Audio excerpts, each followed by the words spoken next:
So you sometimes have to think like an audience, saying the questions have to be asked not to satisfy your own ego. The questions have to be asked as to what can make the broadcast better. So I requested, can I be on commentary? Because the setup was there. There was a commentator there too. They gave me a little slip saying this over to this over is when you're going to be on commentary. Little did I realize that was going to be my first roster in my life.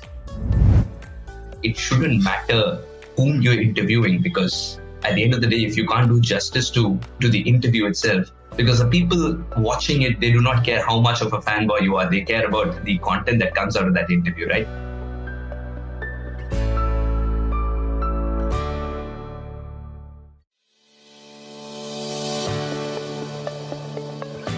Hey, my dear listeners, yet another episode of Inspire Someone today, yet another inspirer. He is young, he is energetic, he is ambitious, and he is cool. He is setting the broadcasting channels on fire with his eloquent speaking. Wonderful sports commentator, presenter, auctioneer. In short, a wonderful, power-packed broadcaster. It's an absolute joy to have Suhaas Vedham join our latest episode of Inspire Someone today. Suhaas, welcome. Thank you so much, Rikant. Very kind of you for that intro. So like I introduced, you are a fantastic sports commentator on the back of some good assignments that you've had in the recent past. Tell us, for the benefit of me and my listeners, what does a life in the sports commentator's world look like? What does a life look like? Well, in simple terms, you get to wake up and cover sport, which is very exciting. So no 2 days are the same for you. So monotony does not kick in. There's a lot of travel. So if you love living out of a suitcase, then this is for you as well. And what else is my life like? Yeah, you get to stay home a little less. So that means you do not gnaw your ears. That's one more thing that I've learned of late. And yes, of course, if you love your job, and if you're very serious about it, then you also get to improve on the run. Yeah, like you said, it's life living out of the suitcase. And a sport like this where you are live, you're commentating on the go. How do you prepare? What do you do to be at your best at any given point of time? The preparation actually depends on the kind of tournament it is. Sometimes for commentators, we get a stack which we go through and we prepare. Sometimes when you're doing lesser known games, then the players are not well documented. So it's the onus is on you to sometimes go through the internet pages or talk to somebody who knows the player, etc., to try and understand the mindset with which they come to that tournament and the other things around that freaking match that will help you build stories for that freaking match. So that's one thing that I use for preparation. And apart from that, I've been lucky to be a part of the choir. So there are a lot of mouth exercises that they taught me. So before I go on air, so I try and get those in part of my routine so that, you're able to enunciate properly once you're on air. Apart from that, what else do I do for preparing? I calm myself down and I prepare for the ebbs and flows of the game depending on the kind of format that we're doing, the kind of game that we're doing. Yeah, those are 2 to 3 things I do. And the format that you are in, it's almost like spontaneous. It's instantaneous. So how much of pre-preparation helps? How much of intuition gut comes to the way you kind of go out with your job? 90% is intuition. And I would say preparation, there's no substitute to preparation. So homework is a must. Having said that, just because you've done the homework, you can't impose that on the audience. You have to wait for the right moment so that you can probably slip it in or work it in. But you can't go with the mindset saying, these are things that I prepared, so I will definitely say these things, because there might be a different story unfolding. There might be a couple of stories unfolding which you didn't prepare for, but that's just the beauty of the game. And has it happened that there's 1,000 thoughts racing your mind?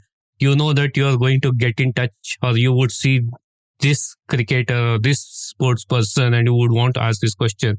But on that spur of the moment, that question doesn't come to you. What do you do? That is so true. It used to happen a little more when I started off. Then I realized, again, it's just getting the vibe of your guest and understanding the setting. And in that setting, a different question might hold more value than what you had prepared.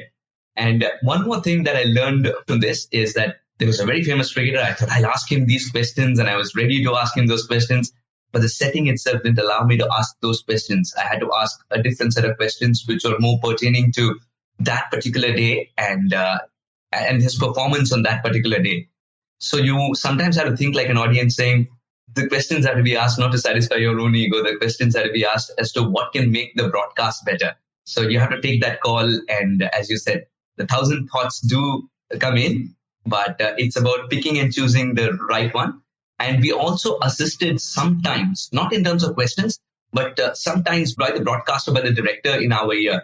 And then what happens is when he gives us a countdown when he slips in a few words saying these many minutes are left or these many seconds are left before you go to the break. So you just sort of gauge as to if the kind of question that you want to ask is going to give you a longer answer in return. If that's the case, then you don't ask that question. You just wait to go into the break and you come back and then you gauge like that. So sometimes I do that as well. And what's Suha's recovery strategy when there is a blooper moment? Luckily, there haven't been many blooper moments, but my recovery strategy is, it's a 5-letter word, I think, SORRY. That's a good one. So we did start off with saying that what is a day look like for you? What, according to you, makes a great day in your field that you kind of carry your day in, day out? A great day is when you're super prepared, and when you go in, you have a lovely game. It's not a very dry game or it's not a damp squib. You know that you're going to get an exciting game and you get that exciting game as well. And of course, there are a couple of stints that you have something to take away from with your co-commentator, or a couple of stints that makes you ponder and does not let you sleep. And when you come back the next day, I realize that you're more improved a person. I'm not talking abstractly. I'll tell you a couple of instances as well. I was lucky enough to commentate with some of the best in the business. And one of them being Parvez recently. Some of the nuances of the game that he pointed out, those were such that I never thought those even pertain to the T20 format that we play these days. I thought playing time out, etc. is something that you more associate with the longest format of the game, right? He was able to make me understand why playing time out can still be so relevant in the T20 format, because it's not just flash pan cricket like it's told to be. There's a lot of strategies that go into it. And one of them is playing the time out. And another thing that he mentioned about was matchups. We always knew that matchups is when a particular bowler is getting a particular batter out simply. The other way around, then the statistician tells the captain rather, bring him on when that particular batter comes in. So those are the matchups. He said matchups are very relevant, but when legends are playing, because they did not play this format, the efficacy of the matchups will go down a little bit. And that is something that made me think a lot. And those are the kind of little nuances or little takeaways that I wait for when I'm commentating with somebody. And of course, you just get to learn every day, and you can never think that you've arrived somewhere because there's so much scope to learn. And the more we travel, we realize that the culture of cricket is so different in that particular country. And the culture of broadcasting also changes a little bit, and the style of storytelling changes a little bit. So all these things just keeps me on my toes, and no complaints. I think being on their toes is what gets the best out of people. And that's exactly what you're alluding here. So we are talking about how does it look to be a broadcaster? What are the things that Suhas does to be a good sports commentator? But before that, how did this all start? What made you to kind of go down this path of being a broadcaster? I have to thank my family friend for that, Ravi uncle. There's a Ravi uncle in everybody's life, I feel. So he works in Karnataka Bank, and he one fine day called up early in the morning and said, let's go for a cricket match. And it was Karnataka Bank playing one of the other branches of Karnataka Bank. And when I went there, I thought I was going to play. I'll be honest with you. I thought I was going to play because they didn't make the 11 people required to make a team in the first place. But when I went there was a good setup for commentary. And for better or worse, there are more than 11 people who had turned up to play for his team. So I requested, can I be on commentary? Because the setup was there. There was a commentator there too. They gave me a little slip saying this over to this over is when you're going to be on commentary. Little did I realize that was going to be my first roster in my life. So I did the commentary for those 2 to 3 overs, and I don't know what click. They said, can you continue? And I ended up doing the game along with the other commentator. And he was very gracious to accommodate me like that at the last moment as well, because he would have had his own preparations as well. And the next thing I know is my mom and dad are walking in.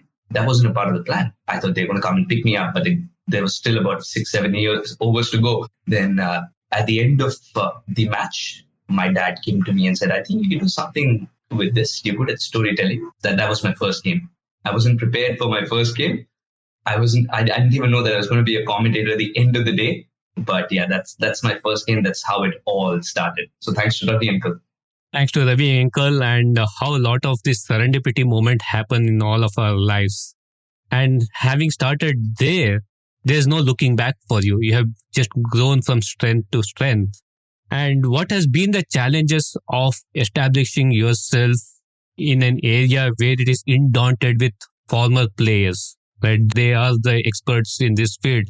And to be in a arena which has the masters out there, how does it feel? How do you kind of work towards making your mark? What are the challenges?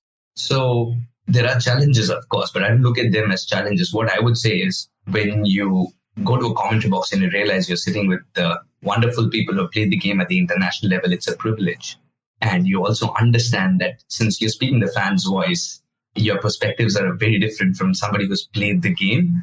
And your responsibility increases in that moment when you have to ask the right questions so that you can bring the best out of them, so that the audience can get an enhanced broadcast, enhanced storytelling. So when you see good commentators who perhaps not played the game at the highest level, and I don't know if it's a requirement to know, but if that happens, then I'm very sure that they believe they can bring a fresh perspective as well with a different kind of storytelling. And what they also do is they ensure that they do not comment on those facets of the game, even if they know they don't comment on facets of the game that are better left to the person who's the expert or who's adding the color. So you can ask leading questions so that it comes out of them and the credibility increases. So that is one thing. So it's not a challenge. I think it's a little easier to be spotted as well, isn't it? When they say, hang on, I can't see him in the stats book, but he's good at commentary. Who's he? So very true. And have you had a situation wherein you walk into the commentary box and the mentor, the fanboy moment that has happened to you? Walking into a commentary box and a fanboy moment hasn't happened yet, even though I'm totally open to it. Happy. So fanboy moments off late happen a little less because the more you do this, you understand that you're there for your job, they are there for theirs, and your colleagues. So that understanding creeps in. But when I was young, about 16, 17 years old, when it wasn't that I was sharing the commentary box with somebody, but I had to interview a brilliant cricketer. Then at that time, the fanboy moment kicked in, I'll be honest with you. But at the end of the interview, when I felt I wasn't my 100% because something was stopping me, and that's when I decided it shouldn't matter whom you're interviewing, because at the end of the day, if you can't do justice to the interview itself, because the people watching it, they do not care how much of a fanboy you are. They care about the content that comes out of that interview, right? So when I realized that something is stopping me from being at my best, I don't know, just like that, the fanboy moment just reduced after that. It's a nice way to look at it. And I loved your statement saying that you're here to do your job. They are there to do their job. And it's also very important. Do you train for something like this to stay in the moment, not get enamored with the person in front of you, but do what you're supposed to be doing and not get carried away with the situation or the individual around you? Did I train for it? I would say the more you do it, right, it becomes easier. Just like any other art form, the more you do it, it becomes easier. But sometimes the situation is such that you get overwhelmed only when there are too many things happening at the same time. And the too many things happen at the same time only when you are not prepared. So preparation is the key. Come what may, that preparation is the cornerstone of what you would want to accomplish. Absolutely right. So there's no substitute to it, as I said. So if you already know that you're going to be interviewing, say, Mr. Kapil Dev tomorrow, and you know the setting that this is what you're interviewing him for as well, you better be prepared, even if there are 50,000 people shouting. And the director is going to cut to you and he says, oh, quickly, we need to go to a break. This is the amount of time we have. You better be prepared with those kinds of questions in your mind. And at the same time, just because you're prepared, as I said earlier on as well, it doesn't mean that you have to impose those questions on them. You have to take the flow of the conversation as well in mind. And the more we do it, the more you understand what fits in that region. And as I said, I'm learning every day. So it's experience, it's preparation, it's gut feeling, instincts, all of those kind of coming together. But somewhere there is also a method to this madness. How do you prepare to be the best in the business? How does Suhaas know that he is raising the bar for himself than the previous instance? There are two things that I do. I'm not the best in the business and I don't strive to be the best in the business, but I strive to be better than what I was yesterday. So when you start looking at the world like that, it becomes easier because you always go in with a collaborative mindset. Again, that's very important for a broadcast. You can't go in with a competitive mindset saying, I want to tell stories that nobody else can. When you go with a collaborative mindset, you complement each other and the broadcast is enhanced. And that's what you want at the end of the day. And also one of the stuff that I've heard from a lot of sports personalities is the power of visualization. They want to visualize a moment, a situation, a match situation, and prepare themselves for that. Does a broadcaster also go through that kind of a routine of visualization before a match day or before there's a big match and you go through that process? I have done it before. Off late, I haven't done it. I don't know the reason behind why I'm not doing it. I should get back to it. Definitely helps. I was lucky enough to talk to one of the shooters in Jindal Global University, and he said, I have already hit the bullseye 10,000 times before I actually did it. And that's how I got into visualizing, saying, oh my God, it's that powerful. He said, yeah, it's that powerful. When you can imagine that sweat falling down your cheek and your hands are already steady, it doesn't feel like you haven't done it before. It feels like the 10,001th time of what has happened again and again and again. And in that moment, you don't get overwhelmed. You remember it. And he says that sort of helped him, not just in shooting, but in different walks of life. So that's how I got into visualizing. But it's been a long time since I've done that. I'm going to get back into it. And I'm sure one of the questions that is out there in a lot of the listeners' mind is, you folks broadcasters are a little more closer to the players than the general viewing audience. And lot many times, like the current IPL, right? 2 balls to go, 6 runs to score. And you have 2 match situations. One player gets it out of the park. One player doesn't get it out of the park. And post the match is when you have that opportunity to kind of probe into the mind of that individual to say what happened. How did you prepare for the guy who hit it out of the park? Or what happened for somebody not being able to hit it out of the park? What insights have you drawn from those situations? If you had those conversations, I'm sure you would. If you had those conversations, walk us through what is going on in the mind of the sports person at the crunch moment, and how do they cross the line and how do they prepare to cross such situations?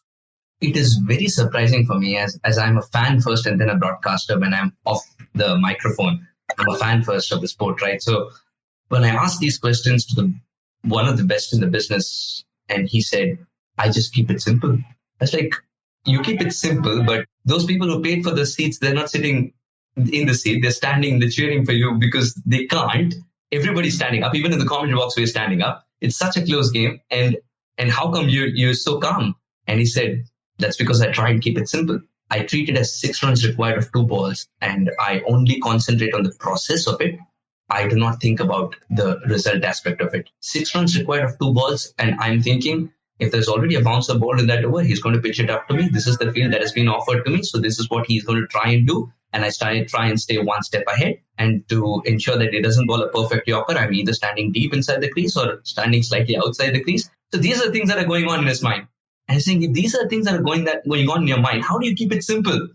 There's so many things to talk about, right? He said, I feel in control when the bowler thinks that I don't know what he's up to, but I know what he's up to. So there's so much information that he's actually given away before he's actually bowled that delivery. That's what he said. And I was like, wow, either you're a genius or I'm not sharp enough, or both of them are true. So that was one thing that still is with me.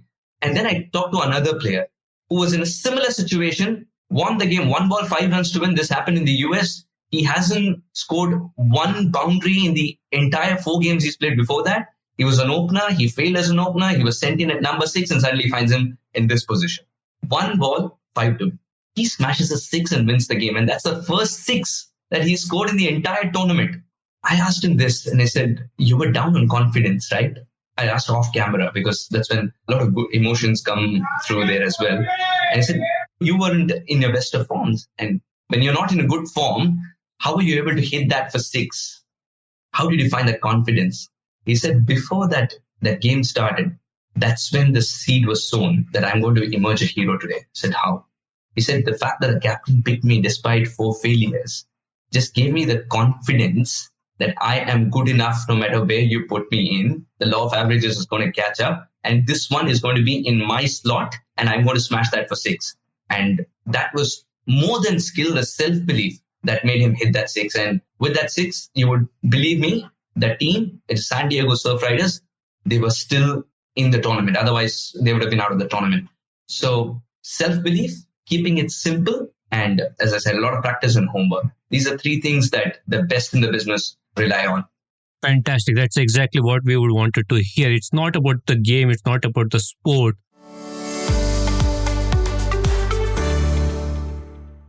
Okay, here we are with Suhaas on the Power of Three round.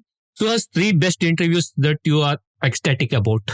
Albi Mokan, Rajat Bhatia, and oh my God, I can't reveal this name because there's a beautiful story associated to it. Okay, the third one would be Srishant as well. He's phenomenal. And what's the story? Oh, the story is not with Srishant, it's with another cricketer. Since you asked me this, I'll try and put it very quickly. Okay, so when I met him for the first time, there were a lot of fans around him. And I was just finishing my breakfast and coming back, and one of the fans, just with all the rights, he thought he was just takes my plate, keeps it aside. And I'm thinking, why is somebody stealing my plate? I'm trying to have breakfast here. Puts his phone and says, can you click a picture with this gentleman? I said, okay, cool. So this is the player I'm talking about. And I click a picture with this gentleman, 10,000 people, not 10,000, and just a matter of exaggerating actually. There are about 7-8 people who just swarm in suddenly. And everybody starts clicking pictures, and I'm holding the phone of somebody I don't even know. I'm taking pictures of people I don't know either. And the player thinks I'm a fan too, which I am, of course. And he says, why don't you click a selfie from there itself, rather than giving it to somebody else and then you standing alongside me, etc. I said, oh, all right, okay. And then I click a selfie, not knowing why I'm doing that in somebody else's gallery. They're going to delete that first thing. So, and I hand over the phone and he rushes into the elevator, and I joined him to the elevator as well because I was almost done with my breakfast. So, and he's unable to understand. He thinks here's a guy who's a part of the fan group. Why is he following me in the elevator? Then he sort of processes all this. It's happening very quickly here. And he says, oh, okay, you must be the masseuse.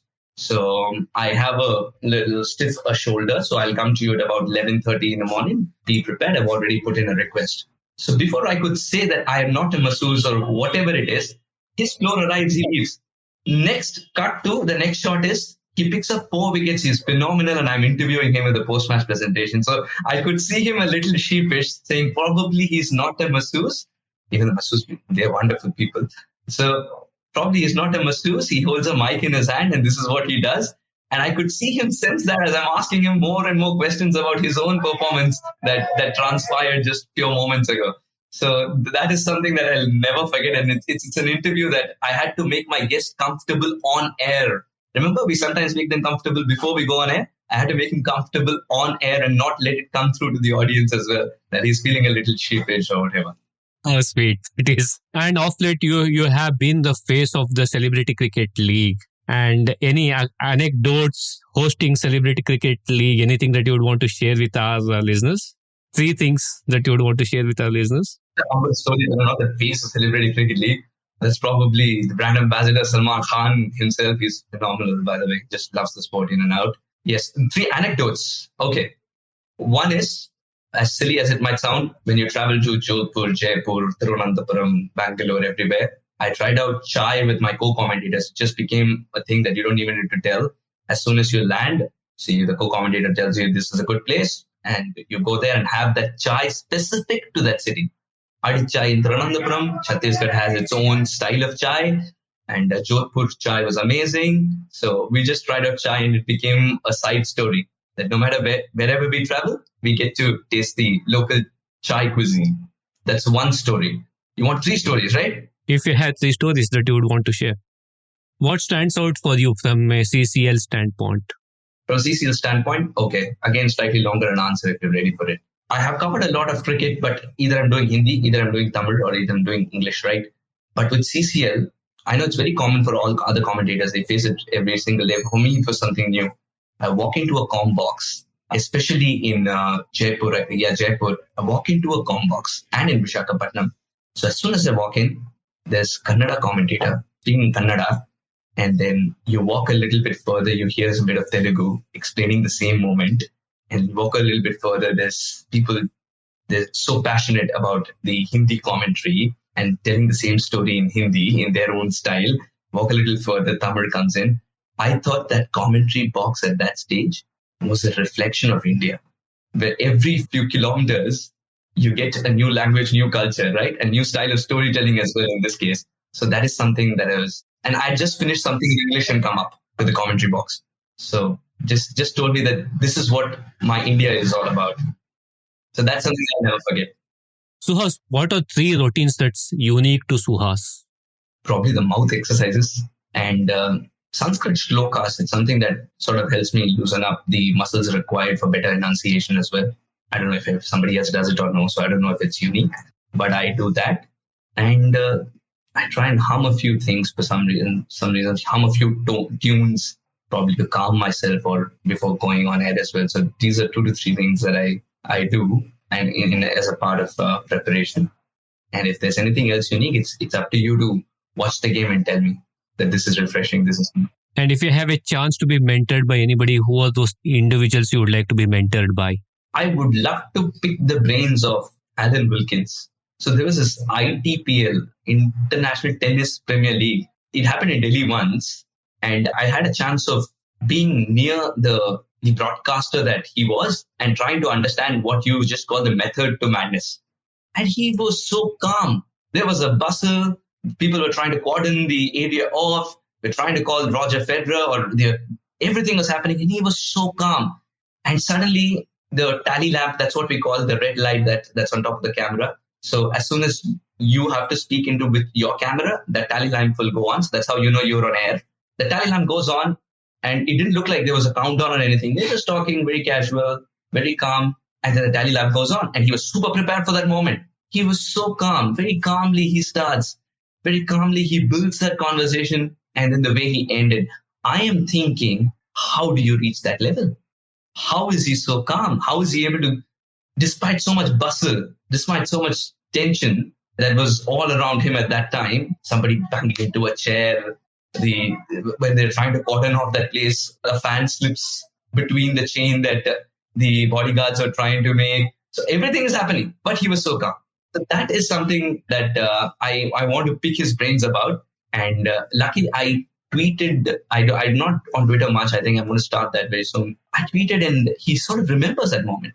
He remembers meeting. So I would love to have an elephant's memory like him and be mentored by him in terms of to be that calm a person when there's so much intensity around. And that was Alan Wilkins. Anybody else? Alan Wilkins. Then from Ravi Shastri, you would just love to know how you just know that the passion can just uplift the entire broadcast. The passion aspect of it, the emotion aspect of it. Harsha Bhogle loves that. You just love the way he conveys emotion to the audience. It feels like you were also a part of that arena. He sort of builds that story, that narrative. So there are very specific questions that I would like to ask the 3 people that I mentioned right now. And of course, there are some brilliant commentators. Wonderful. That's a fantastic lineup of 3 people whom you would like to be mentored by. If there are lessons learned in your career of broadcasting so far, what would you pick as your 3 lessons learned so far? At the risk of reiterating, I would say practice, homework. There's no substitute to that. Second is never for even one moment think that the audience doesn't know. The audience is super intelligent. And at the same time, it's a privilege that you've got to have the mic in your hand. Either you're behind the microphone or front of the camera. It's a privilege. And never forget that. So if these are two to three things that I believe that I sort of keep in my mind. And also remember, just because you've done a few games in some region doesn't mean that one can become complacent if one has done a few games in that region. Because even though the audience changes, for example, my next tour is, I think, after Nepal, it's going to be Australia. The Australian audience is very different from Nepal audience, but equally super intelligent. Of course, Australia has played a lot more cricket compared to Nepal. So the Australian audience would have also been evolved. So you have to change your style of storytelling according to it. Otherwise, they would come and say, why are you stating the obvious? But sometimes you have to edify the audience if you say covering a match in Jersey.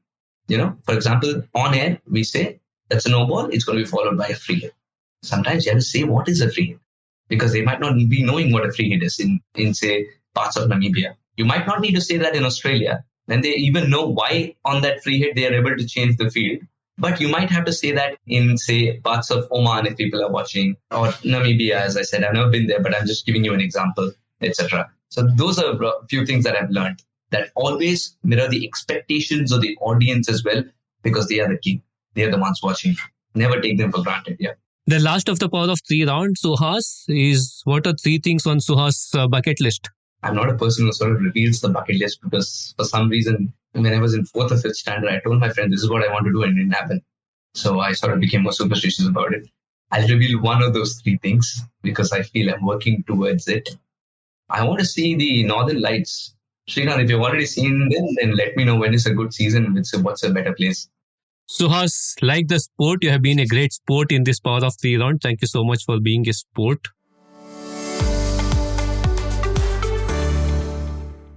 Suhas, with the sporting events mushrooming like none other, and across platforms, just not cricket only, right? Be it at the India level or at the global stage, there's a lot of sports, lot of club cricket, a lot of opportunities for both players as well as for broadcasters in the upcoming years. As a broadcaster, and a lot of the folks listening to this podcast maybe want to be broadcasters, somebody in their network, in their families want to be a broadcaster as well. What would you tell them the how and what of getting into broadcasting? How can one go about planning their career, planning a stint in broadcasting? As someone who's still figuring it out, I don't know if I know the how of it. I can tell you my story though. And if it's a template that fits for you, I'm more than happy, is what I would tell somebody approaching me. And that's what I usually tell them as well.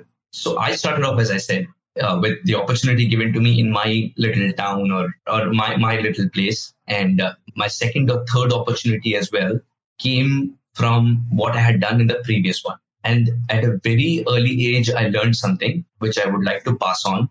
Your last opportunity is your audition to the next one. So there is no room to be complacent. You have to be 100%. Try and be that most of the times. It can wear you down if you try and be that every time and you remind yourself that this is what you need to be. Then you're not enjoying the moment. But try and be that most of the times is what I would say. Try and treat your last opportunity as the audition to the next one. Then for those who are starting out, now of course more avenues have opened up where you can tell the story not just through words on camera. There's the podcasts, as you know, you can write as well. So try and be open to everything, because you never know what can help. And the beauty of this particular place that you're in, or the privilege that you get as a commentator and a presenter, is the fact that you don't know who's watching. Sometimes a video might have just 30 views. I'm not joking. There was something that last I checked had 30 views. Now it has a lot more. But even within those 30 views, there was somebody who watched it and gave me the next opportunity. So that sort of gave me the belief that it's very important to be 100% most of the times and treating.